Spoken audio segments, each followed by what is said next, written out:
Pemirsa, pasca 7 orang tenaga kesehatan di Rumah Sakit Umum Daerah Datu Beru Takengon, Aceh Tengah dinyatakan positif COVID-19 hasil swab serta 3 warga biasa. Pemkab Aceh Tengah berencana menutup sementara layanan di RSUD setempat.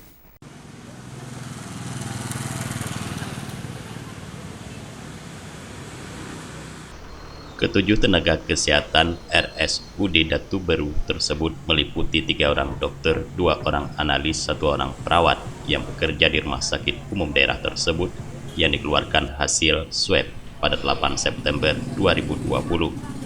Tidak hanya tenaga medis, 3 warga umum lainnya juga dinyatakan terkonfirmasi positif COVID-19 bersamaan dengan keluar hasil swab dari tenaga kesehatan Datu Beru tersebut, dan ke-10 orang tersebut saat ini telah dilakukan isolasi karantina yang telah disiapkan Pemda di Blang Bebangka, Pegasing, Aceh Tengah. Hasil tracking yang dilakukan oleh pihak rumah sakit dan gugus tugas percepatan penanganan COVID-19 Aceh Tengah sebanyak 65 orang yang sempat kontak langsung dengan 10 pasien positif ini akan dilakukan swab. Untuk mengantisipasi penyebaran lebih luas, pemerintah daerah Kabupaten Aceh Tengah berencana untuk menutup sementara layanan di Rumah Sakit Umum Datu Beru, namun hal ini masih sedang didiskusikan oleh pemerintah daerah setempat. Akan dibicarakan apakah ditutup, apa sebagian ditutup, apa semua kita tutup. Nah, ini salah satu adalah akibat tidak ada ketegasan dari hasil swab.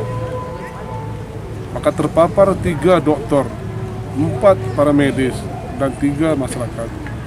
Berarti klaster rumah sakit Datu Beru akan muncul nanti. Ini yang kita khawatirkan. Ini tetap kami himbau, tetap kita meningkatkan perlawanan terhadap COVID ini. Terutama tetap menjaga 4 protokol kesehatan yang dibebankan kepada kita yang disampaikan, terutama masker, jaga jarak, jaga kebersihan, dan hindari kerumunan. Hingga hari Jumat, bantuan di lapangan sejumlah warga masih dilayani untuk berobat jalan di sejumlah poliklinik yang ada, hanya untuk poli bedah yang baru ditutup layanannya. Dengan bertambahnya 10 positif di Rumah Sakit Umum Datu Beru Takengon, maka jumlah orang yang terkonfirmasi positif di Aceh Tengah telah mencapai 35 orang, dengan 2 diantaranya meninggal dunia. Dari Aceh Tengah, Tim Liputan Aceh TV melaporkan.